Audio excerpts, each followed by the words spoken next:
let's go over your email first. Okay. Yeah, myself, no, I don't have a practice routine at all. Yeah, I practice is not something I really do very often anymore, unless I have something specific to work on. It just doesn't happen.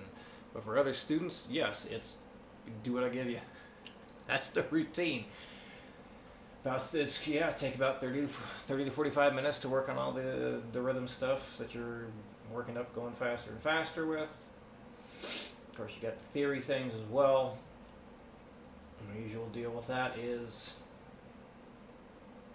like this thing here. Once you get all that filled in, just make sure you stick with this. Play it 100% correct before we're even looking at the next one. So, once you get your stuff filled out for this, have it sent over as soon as you can, so this way, sign off on it, make sure everything looks as best as possible, because we don't want to be practicing something that's going to get changed.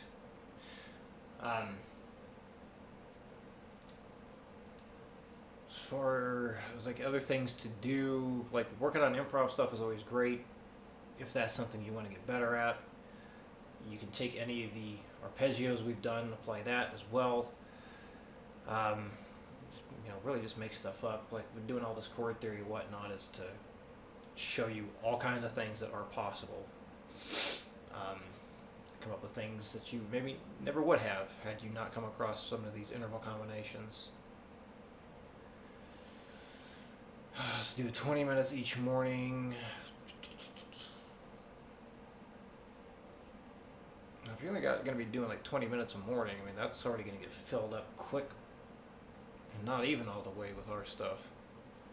Because I don't see how it would, unless you're really getting up fast in a really fast, short amount of time. I mean, if you want to pick other things to do, I mean, you're certainly welcome to do it.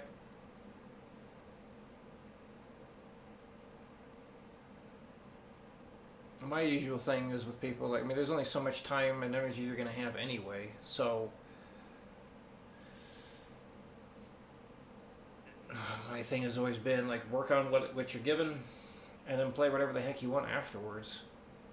That's really the go-to thing for me. We cover all kinds of this stuff anyway, eventually, that is. So you're going to have to judge your time. How much time do you really have to add in more stuff? And are you going to add in too much stuff to where it eats into mental energy to tackle this, what we do? Are you going to do too much practice that you don't do anything just for fun? If the practice itself is just as fun as messing around playing whatever the heck you want, well then no issues there. But I know some people end up doing way too much practice, and they're like, oh, I feel like I'm just doing drill after drill after drill. I'm like, well, are you not doing the things that you wanted to just have fun with? No. Well, do it. Go back to it. Oh, and then, because like some people will spend like, they don't follow my advice of doing like only 10 minutes max per exercise before you start adding in the repeats. So like, it's like 10 to 15 minutes per thing we do. For the rhythm building anyway. Some people will spend like 30, 45, 60 minutes on one thing. They do like the same thing, or like they try and cram in an insane amount of stuff on the weekend or whatever. It's like, it's not beneficial. The diminished returns is so great. It's like, just stick with the 10 to 15 minutes per thing. Unless you really just have a blast playing the same rhythm for a frickin' hour. I know I wouldn't. That sounds like hell. Anyway, so yeah, no real direct answer there other than work on what we do first, and then play whatever the heck you want afterwards. And that's really it. Because I don't want to have anyone get to a point that they're doing way too much stuff and not having enough fun. So, hopefully that gives you a good enough answer. Here we go with number 161. 2. Wait, let me change this. Change the setting. There we go. 1, 2, 3, 4, 1, and 3, 4, and 2, 3, and 1, and 3, 4, and 2, 3, and done. 100. 1, 2, 3, 4.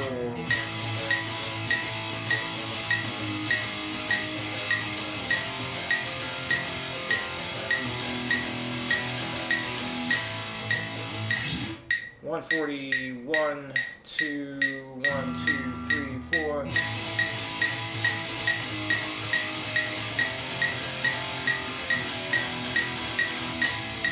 181, wait a minute. 1, 2, 1, 2, 3, 4.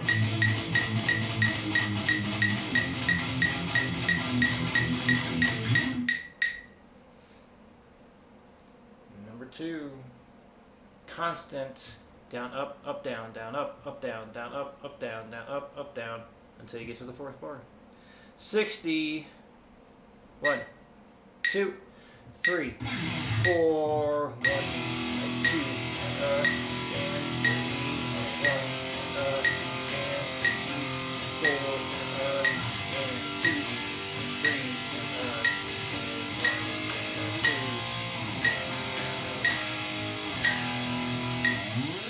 100. 1, 2, 3, 4.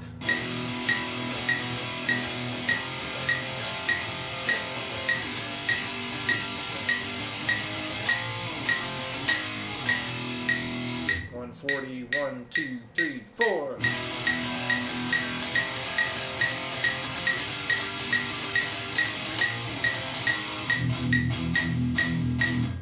Special ending if you like. 180. 1, 2, 1, 2, 3, 4.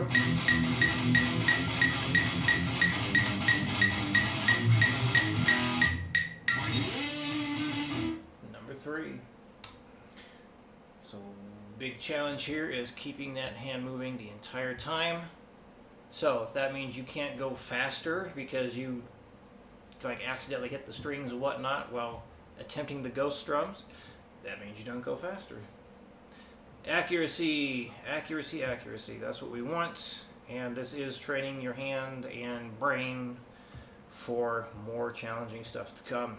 60. 1, 2, 3, 4. 1, 2, 3, 4.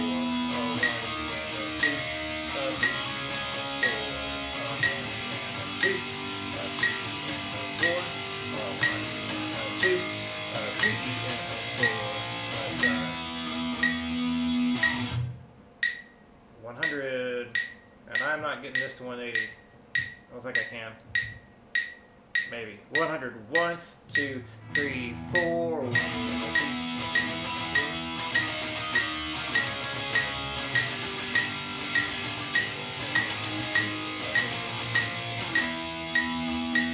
140. 1, 2, 1, 2, 3, 4.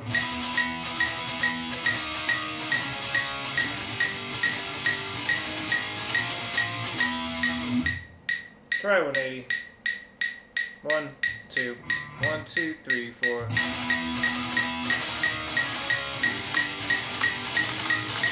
Yeah, I'm gonna go down to 160. 1, 2, 1, 2, 3, 4.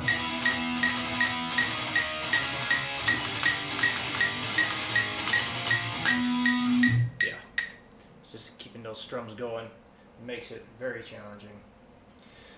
Alright, so yeah, you just